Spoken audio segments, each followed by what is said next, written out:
GTA Online is dead. Apparently. I mean, that's what I get told pretty much every day in my comment sections.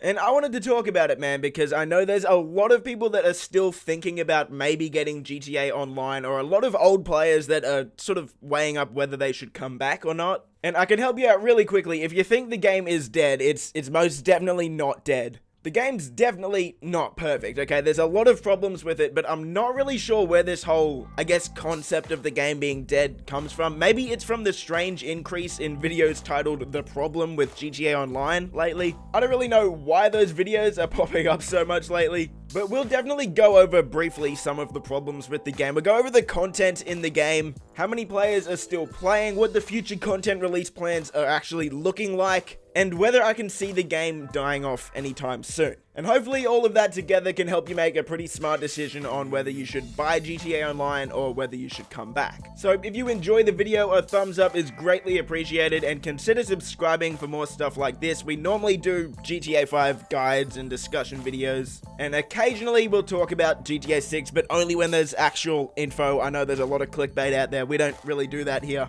So all that aside, let's jump in and talk about the state of GTA Online.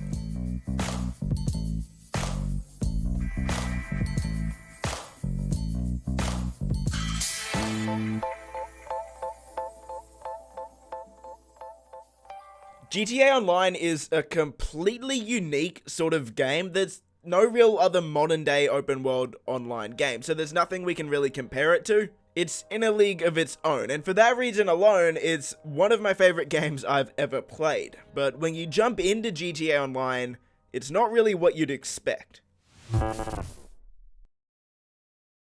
Yeah, this game has a lot of problems. It's far from perfect. And that has absolutely been the case since day one, back in 2013. At launch, the game was a mess. You couldn't even log into the servers, and when you could log in, your characters were getting deleted. I had my character deleted like 6 times within the first week of playing this game. And while 7 years later, those things aren't a problem anymore, there are still some existing issues from day one that you should know about. The first one is the load times, okay? The load times have not gotten any better since 2013. The load screens are actually so long that sometimes while it's loading up, these are some things that I like to do. Read an entire book cover to cover. Finish the entire Grand Theft Auto 4 story. Learn French. Make myself a 3-course meal. Have a wank. On top of that, the Rockstar servers are some of the most inconsistent I've ever seen personally. There's times where I go a week without any problems at all, and then the very next week I can barely get online at all, or only a couple days because the servers are just playing up. Once you get past the technical issues, there's another massive wave of issues that are arguably even worse. The first one is mainly a PC issue, and that's with modders, because at this point, pretty much every single lobby you go into will have at least one modder. And this isn't just friendly modding. I mean, half the time it probably is friendly modding, but the other half is basically full of egotistical kids that want to ruin other people's experience to make themselves feel better. Modders like this will typically ruin your game by either spawning massive jumbo jets on top of you, constantly blowing you up while you are literally trying to do anything, or making your vehicle do ridiculous stuff like this.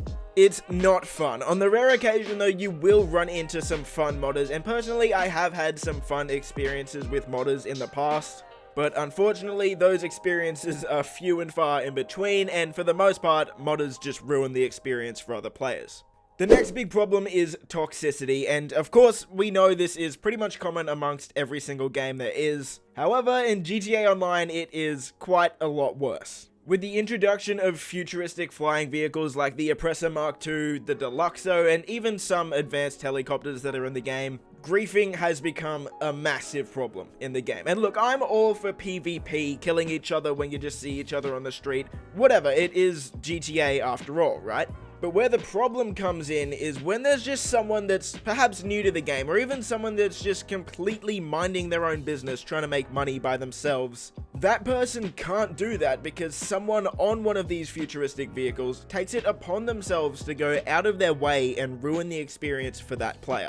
Rockstar has taken some steps to sort of reducing that by slightly nerfing some of the futuristic vehicles in terms of cooldown timers and limiting the amount of ammo they can hold. And a lot of people just say if you don't want to get killed, you can just go into passive mode. But unfortunately, the way Rockstar has made the game, you're not allowed to be in passive mode while doing a lot of these money-making activities. And that sort of brings us on to the last issue that I want to talk about with GTA Online, and that's the grind. It's typical in open world online games that you have to put in a lot of work to be able to make your way to the top of the charts. If you want to be the most powerful player on the map, it's going to take a lot of work. You're going to have to put in the hours. I understand that when it comes to these games. And as someone who absolutely loves these types of games, I've never played one that makes the process of making your character stronger so repetitive, boring, and difficult. Where other games like this will have you complete different missions, do different tasks, complete quests, maybe even Easter eggs, GTA instead throws a lot of businesses in your face and says buy them in whatever order you want and make as much money as you want.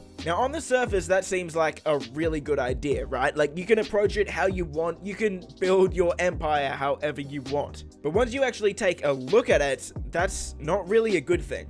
To start off, all of the businesses operate in a very, very similar way. For example, all 5 MC businesses, the bunker, and the nightclub all operate in an extremely similar way. They're basically just reskins of each other. Then you look at the vehicle warehouse, the crate warehouses, and the hangar business, for example. Again, they're all the same mechanics, just with different skins on them. Not only does that make it boring, but the fact that you can buy them in whatever order you want means that you can just buy the businesses that are clearly the best and just run those over and over again. You'll find yourself doing the exact same thing within the first few hours of playing the game. You add on top of that Rockstar has made the prices of pretty much everything in the game so ridiculously high that you'll have to be grinding for hundreds of hours to get what you want, unless, of course, you buy shark cards, which they want you to do. And then you add on to that you have to do all of this in a free roam session where other players are trying to kill you. It's honestly not fun, and I think Astro Soup actually said it best. Okay. Grinding is not that fun. It's more like being an Uber Eats driver in Syria. Okay, I know I've made the game sound pretty crap up until this point, but believe me, that is not the case, and that's not my goal with this video. Yes, those issues absolutely exist in GTA Online, and they are a big problem, but the reality is most of those problems are only a problem under 2 conditions. If you're trying to get money as fast as possible, and if you're playing solo. Because if you throw those 2 variables out the window, get some friends together, and actually try and have fun in this game, you might just find yourself having the time of your life. 3, 2, 1! I'm coming to get you! Oh my god! Oh shit. There's something about the sandbox in GTA that makes playing with friends just insanely fun. Whether it's actually the gameplay, heists, or missions themselves, or even just the dumb mechanics that are hilarious every single time, like when you run your friends over in a car, for example, or when a dumpster just starts glitching out like this. Whatever it is, you're not gonna go more than a few minutes without bursting out in laughter with friends. And I think that makes this game truly unique. And we'll get into my concerns with the amount of new content in a little bit, but it's impossible to deny that the amount of content in GTA Online right now is staggering. From hundreds of races, both custom and Rockstar created ones, to 9 different heists, hundreds of missions, hundreds of vehicles, and dare I say hundreds of properties to buy as well. For a new player, there's enough content in the game right now to keep you occupied for months. And I think that should be commended. Another thing that goes under the radar is that all of GTA Online's updates are completely free, and while I have concerns with the way microtransactions are implemented in the game right now, Rockstar should be applauded for creating consistent free content for GTA Online over the past 7 years. If you're a player that hasn't played the game for more than a few years, you'll jump back into GTA Online and you'll see that it is, honestly, it is a completely different game. Over the past few years alone, Rockstar has introduced 2 new sets of heists with the Doomsday Heist trilogy and the 3 different approaches to the Diamond Casino heists, as well as adding a handful of businesses and of course the Diamond Casino. They've also added completely different types of vehicles like flying cars and flying bikes that completely change the way GTA Online is played. And while the community is divided 50-50 on whether these types of vehicles are a good thing, personally I'm not a fan myself. It's impossible to deny that the introduction of these vehicles brought a new wave of players and brought life into the game when popularity was starting to drop off.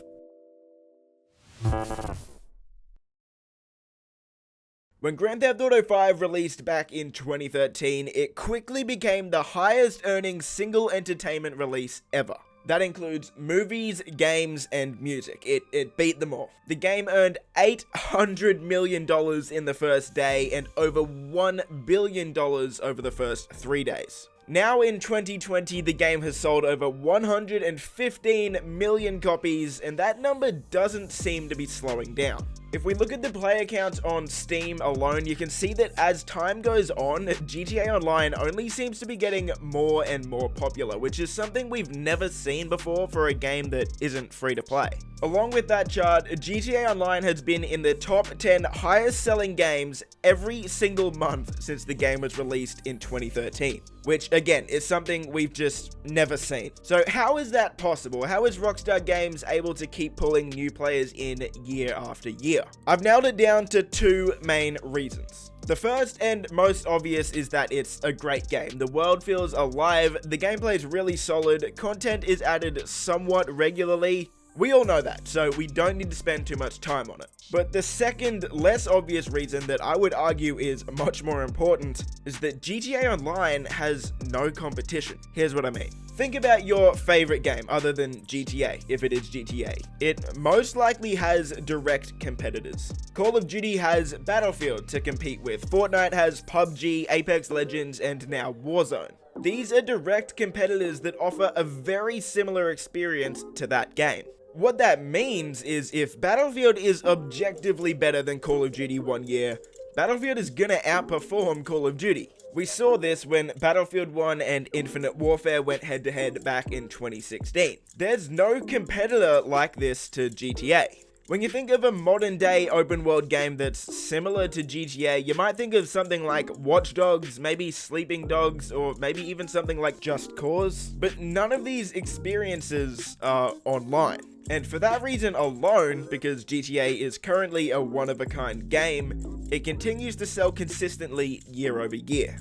In fact, the Take-Two Interactive CEO said himself last year that it's amazing that a title developed for the last generation remains the standard bearer for quality over 6 years after its release.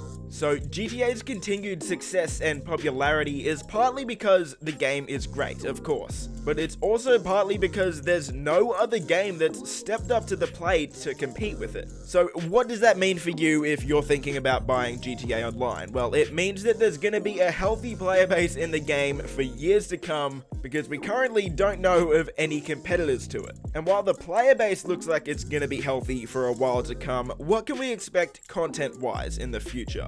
And will the ever-looming reveal of GTA 6 have any effect on the content that we get? GTA Online has done an amazing job with keeping the game alive over the past 7 years with new content, but now, over 5 months after the release of the last somewhat major content drop with the casino heist, we still have no clue on what to expect next and when to expect it. It's all but confirmed that we will be getting more content in GTA Online before the release of GTA 6, which is undoubtedly what most of Rockstar Games staff are currently working on. So we know we will be getting more content for GTA Online, but we also know that GTA 6 is what Rockstar's main focus is on right now. As a fan of GTA Online and someone who is dying for another major content update, this is definitely a concern for GTA 5 Online by itself. After the casino heist dropped, Rockstar tried a new approach to content releases. Instead of releasing all of the content at once, they instead released it over time, with a couple of new vehicles every single week. And while that seems cool on paper, not many players are gonna log back in just to see one new vehicle. And this is my main concern with future content, that Rockstar may release small bits of content over time instead of giving us a full-blown expansion. You add on top of that the current pandemic and the troubles that can cause with game development, it's safe to say that we shouldn't expect any new content for GTA Online for at least a few months. So, to sum up, GTA Online has problems, okay? It has a lot of them. The community can be toxic, the flying vehicles, while they may have their benefits, also have twice as many downsides to them.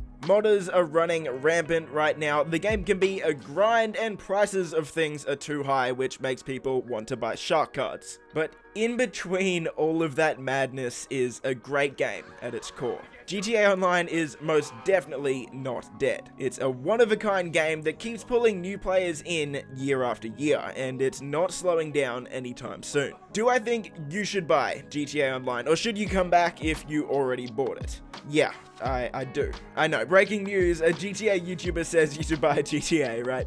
But really, in between all of the madness is a great game that keeps pulling me back in. My advice to new players, get some friends. Maybe join our Discord if you need some, but get some friends, jump in, and just have fun. My advice to returning players, proceed with caution.